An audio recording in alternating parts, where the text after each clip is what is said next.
الرحمن الرحیم۔ آج کے درس میں یہ بیان ہوگا کہ حضور غوث الثقلین رضی اللہ تعالی عنہ نے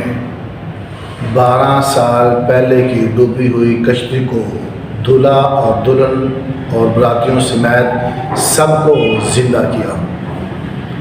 ایک مرتبہ حضور سیدنا غوث اعظم رضی اللہ تعالی عنہ اپنے مریدوں کے ساتھ دریا کی طرف تشریف لے گئے تو آپ نے کیا دیکھا کہ ایک بڑھیا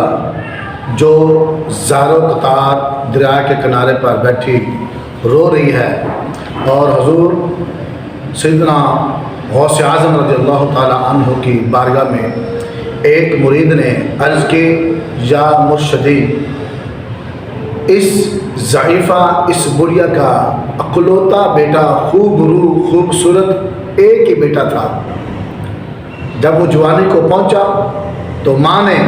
اپنے بیٹے کی شادی رچانی چاہی، اور شادی کے لیے جب دلہا بنا اور برات لے کر دلہن کو لینے کے لیے جب اس دریا سے اس نے کراس کیا اور واپس دلہن کو لے کر آ رہا تھا، براتی بھی ساتھ تھے،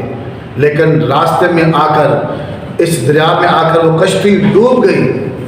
یا مرشدی، 12 سال ہو گئے ہیں،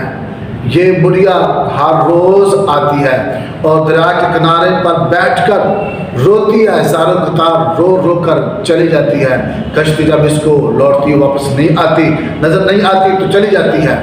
تو حضور سیدنا غوث اعظم رضی اللہ تعالی عنہ کو اس ضعیفہ عورت پر، بڑھیا عورت پر بڑا ترس آیا، اور آپ نے اللہ رب العالمین کی بارگاہ میں ہاتھوں کو بلند کیا اور اللہ رب العالمین کی بارگاہ میں دعا کی، یا رب العالمین، اس بڑھیا کے بیٹے اور بہو اور سارے براتیوں کو کشتی کے ساتھ زندہ فرما دے۔ دعا ختم ہو چکی، لیکن ابھی کچھ دریا سے ظہور نہ ہوا، کوئی چیز نکلتی ہوئی نظر نہ آئی۔ حضور سیدنا غوث اعظم رضی اللہ تعالی عنہ نے اللہ رب العالمین کی بارگاہ میں التجا کی، یا رب العالمین، اتنی دیر کیوں؟ کشتی والوں کو زندہ کرنے میں اتنی دیر کیوں؟ تو اللہ رب العالمین فرمایا کہ اے میرے پیارے محبوب بندے، اس کی وجہ یہ ہے کیونکہ یہ جو معاملہ ہے، یہ میرے پیارے، یہ تاثیر خلاف تقدیر و تدبیر کے ہے، یعنی یہ تقدیر کے خلاف کام ہے، لیکن تو میرا پیارا محبوب ہے، تو میرا پیارا بندہ ہے، تو نے دعا کر دی ہے۔ اب کشتی کو 12 سال ہو گئے ڈوبے ہوئے، اور جو اس کے اندر سواری تھے، یعنی جو اس کے اندر سوار تھے، یعنی براتی تھے، وہ سارے ڈوب گئے، دلہا اور دلہن کو دریائی جانوروں نے کھا لیا۔ اللہ رب العالمین نے فرمایا، اگر میں چاہتا تو کن فرما کر ایک ہی لمحے میں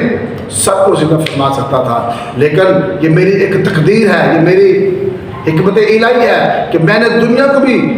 پیدا فرمایا 6 دنوں میں، اور میں اس لیے اس کشتی والوں کو پیدا کرنے میں بھی تھوڑا ٹائم لگے گا۔ ان کے اللہ رب العالمین نے سب عذاب اکٹھا کیا، اور سب کو جب سارے عذاب، سارے جسم سب کے مل گئے، اور اللہ رب العالمین نے پھر ان کو حکم فرمایا، اور وہ سارے زندہ ہوئے، اور تھوڑی دیر میں وہ کشتی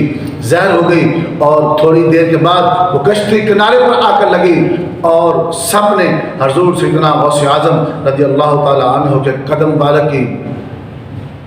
مبارک کو بوسہ دیا، اور دعائیں لیتے ہوئے اپنے اپنے گھروں کو چلے گئے۔ اور جب اس کرامت کو کفار نے سنا، مشرکین نے، بد مذہب لوگوں نے سنا کہ حضرت سیدنا غوث اعظم رضی اللہ تعالی عنہ نے 12 سال کی ڈوبی ہوئی کشتی کو زندہ فرما دیا، تو کافی کفار آ کر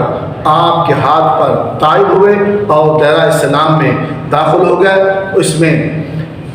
ایک عاشق امام حسن رضی اللہ تعالیٰ عنہ نے کیا یہ خوب کلام پڑھا، آپ نے فرمایا، نکالا ہے پہلے تو ڈوبے ہوئوں کو، نکالا ہے پہلے بھی تو ڈوبے ہوئوں کو، اور اب ڈوبتوں کو بچا غوث اعظم۔ جسے خلق کہتی ہے پیارا خدا کا، جسے خلق کہتی ہے پیارا خدا کا، اسی کا ہے تو لاڈلا غوث اعظم۔ بھور میں پھنسا ہے ہمارا سفینہ، بھور میں پھنسا ہے ہمارا سفینہ، بچا غوث اعظم، بچا غوث اعظم۔ کہیں کس سے جا کر حسن اپنے دل کی، کیا ہے؟ کس سے جا کر حسن اپنے دل کی